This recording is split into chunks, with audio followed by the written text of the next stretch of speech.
पाकिस्तानातील कराची विमानतळावर आता तुर्कीचं कार्गो विमान उतरलंय। पाकमध्ये लँड झालेल्या कार्गो विमानात तुर्कीचे ड्रोन असू शकतात। तुर्कीने सपोर्ट केलेला होता पाकिस्तानला आणि रात्री 12 वाजता कराचीमध्ये कार्गो विमान उतरलं आणि या कार्गो विमानात तुर्की ड्रोन हे असू शकतात। त्यामुळे अजूनही पाकिस्तान धडा घेत नाहीये, शहाणा होत नाहीये, अजूनही हल्ल्याची तयारी किंवा हल्ल्याचे प्रयत्न आणि त्याच दृष्टीने कार्गो विमान उतरलंय ज्याच्यामध्ये तुर्की ड्रोन असू शकतात। पाकमध्ये हे विमान लँड झालं, कार्गो विमानात तुर्कीचे ड्रोन असण्याची शक्यता सध्या वर्तवण्यात येते। हे कराची विमानतळावर मध्यरात्री 12च्या सुमारास विमान उतरलं आणि तिकडे आता या विमानातच तुर्की ड्रोन असू शकतात अशी सध्याची माहिती आहे। संदीप, अजूनही धडा घेत नाहीये पाकिस्तान, आता तुर्की ड्रोन मागवले त्यांनी। तुर्कस्तान आणि चीन हे दोन देश असे आहेत की पाकिस्तानला असं वाटतंय की आपण त्यांच्या भरोशावर भारताच्या विरोधात किंवा काहीतरी आगळीक करू शकतो आणि टिकून राहू शकतो। आणि तुर्कीनं सुद्धा आत्तापर्यंत पाकिस्तानला अशा पद्धतीचे चॉकलेट्स दिलेले आहेत। चीननं त्यांच्या स्वार्थ तरी साधून घेतलेला आहे। तुर्कस्तान मात्र फक्त धर्माचा हवाला देत पाकिस्तानचा वापर करून घेत आलेला आहे आणि आता कुठेतरी त्याच्यामध्ये थोडंसं उतराई होण्यासाठी अशा पद्धतीनं याच्या आधी पण त्यांनी काही विमान जेव्हा उतरवलं त्यावेळेस ज्यावेळेस जगभरातून त्याच्यावर आक्षेप घेण्यात आले त्यावेळेस त्याच्यानंतर तुर्कीकडून एक वेगळं स्पष्टीकरण देण्यात आलेलं सुद्धा आपण पाहिलेलं आहे। पण अशा पद्धतीने जर का तुर्कस्तान मदत करणार असेल तर मला असं वाटतं की त्याचा सुद्धा भारताच्या पूर्ण रणनीतीमध्ये त्याला सुद्धा कशा पद्धतीने उत्तर द्यायचं याची रणनीती नक्कीच असणार आहे आणि ती आपल्याला येत्या काही दिवसातच पाहायला मिळाली तर आश्चर्य वाटायला नको।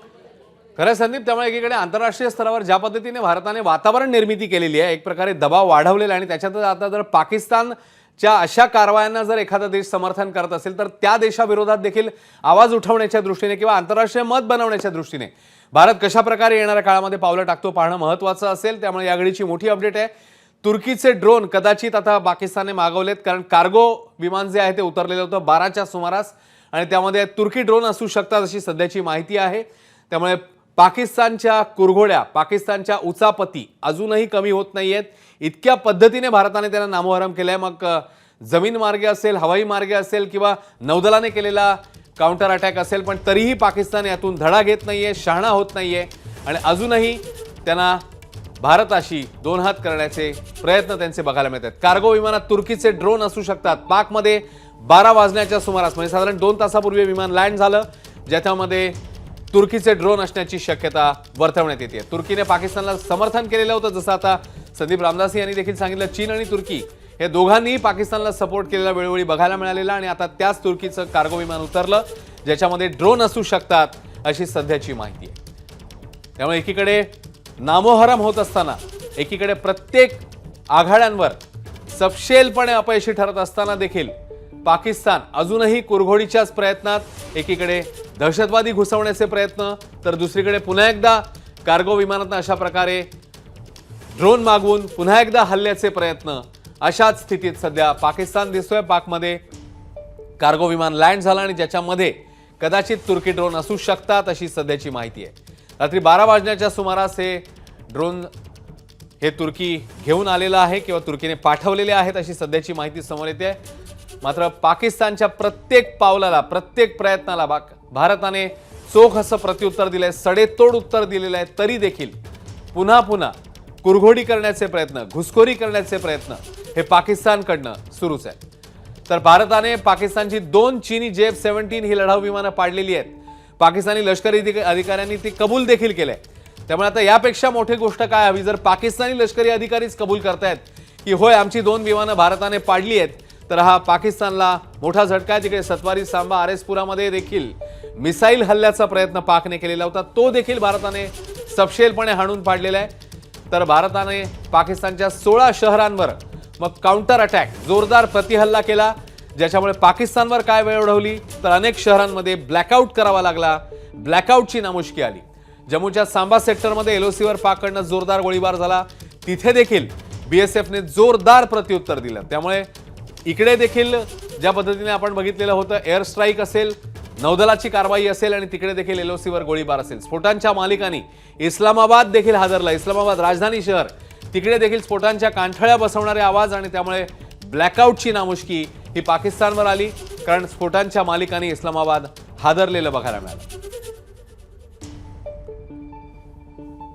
तर पाकिस्तानच्या पेशावरमध्ये देखील मोठे स्फोट झालेले होते. अनेक प्रमुख शहरं आहेत ही पाकिस्तानची आणि प्रत्येक ठिकाणी भारताने प्रतिहल्ला काउंटर अटॅक करून जेरी सांडलेला आहे पाकिस्तानला आणि पाकिस्तानच्या प्रत्येक पावलाला चोख असं प्रत्युत्तर. समुद्रातूनही पाकिस्तानची नाकेबंदी. INS विक्रांतवरनं आता पाकिस्तानमध्ये हल्ले सुरू झालेले होते आणि त्यामुळे तिकडे देखील पाकिस्तानच्या महत्त्वाच्या कराची बंदरावर INS विक्रांतवरनं हल्ले झाले. त्यामुळे कराची बंदर देखील उद्ध्वस्त करण्याच्या दृष्टीने हे टाकलेलं पाऊल. 10 पेक्षा अधिक मोठे स्फोट हे कराची बंदरावर झाले. त्यामुळे नौदलाने देखील आघाडी घेऊन आता हे स्ट्राईक केलेले आहेत. तर तिकडे भारताने केलेली कोंडी कमी म्हणून की काय अंतर्गत विरोधक देखील आता रस्त्यावर उतरले. इम्रान खान समर्थक रस्त्यावर उतरले. इम्रान खान यांना सोडावं अशी मागणी करण्यात आली आणि इतकंच काय जोरदार कॅम्पेन करण्यात आलं आणि इम्रान खान ज्या जेलमध्ये अटकेत आहेत ते जेल फोडण्याचा देखील तयारी जी आहे ती करण्यात आली. त्यामुळे इम्रान खान यांना सोडावं अशी आग्रही मागणी त्यांच्या समर्थकांनी केली आहे. तर तिकडे बलोच आर्मीने देखील मोठा दणका हा पाकिस्तानला दिलेला होता. बलोच आर्मीने 1/3 भागावर कब्जा केला असा दावा केलेला आहे. त्यामुळे पाकिस्तानचे तुकडे आता पडायला सुरुवात झाली आहे. 4-5 तुकडे पडू शकतात येणाऱ्या काळात कदाचित, कारण पाकिस्तानी सैनिक बलुचिस्तानमधल्या चौक्या सोडून ये गर्जना रुकता है या थोड़ी देर के लिए थमता है, 5 मिनट के लिए, 4 मिनट के लिए, तो समझिए कि अगले पल फिर ये उससे डबल तैयारी के साथ जो है वो गर्जना वापसी करती है. और उसकी वजह ये होती है कि जब दोबारा से गन्स को लोड किया जाता है, शायद ये उसकी टाइमिंग होती है बीच में, जब ये बीच में स्लो होती है तो उसके बाद फिर बहुत तेजी से धमाकों की आवाजें आती हैं.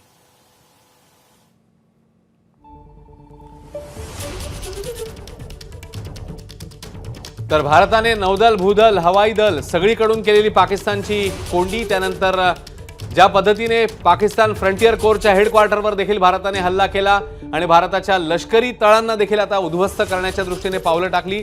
दहशतवाद्यांनंतर आता पाकिस्तानी सैन्य देखील भारताने टार्गेटवर घेतलं आणि तिकडे देखील अतिशय नियोजनबद्ध पद्धतीने हे सगळे हल्ले झालेले होते आणि चोख प्रत्युत्तर प्रत्येक हल्ल्याला प्रतिहल्ला अत्यंत शिस्तबद्ध नियोजनबद्ध पद्धतीने आणि पूर्णपणे नेस्तनाबूत करण्याच्या दृष्टीने आता भारताने केलेला आहे. तिन्ही आघाड्यांवर तिन्ही बाजूने कोंडी. मग LOCवर लष्कराचा गोळीबार, पाकिस्तानी शहरांवर एअर स्ट्राईक, कराची बंदरात नौदलाने केलेली कारवाई. त्यामुळे प्रत्येक आघाड्यांवर पाकिस्तान सपशेलपणे अपयशी, सपशेलपणे शरणागत अवस्थेमध्ये. आणि सगळे अपडेट्स आपल्याला आपले प्रतिनिधी संदीप रामदासी देत होते, त्यांचे धन्यवाद. सोमेश कोलगे देखील आपल्याला ताजे अपडेट देत होते. या सगळ्यांचे आपण आभार मानूया. ज्या पद्धतीने भारताने काउंटर अटॅक प्रतिहल्ला केलेला आहे, पाकिस्तानला जेरी सांडलेला आहे आणि येणाऱ्या काळामध्ये देखील मोठी किंमत याची पाकिस्तानला ही चुकवावीच लागणार आहे. ABP माझा, उघडा डोळे बघा नीट.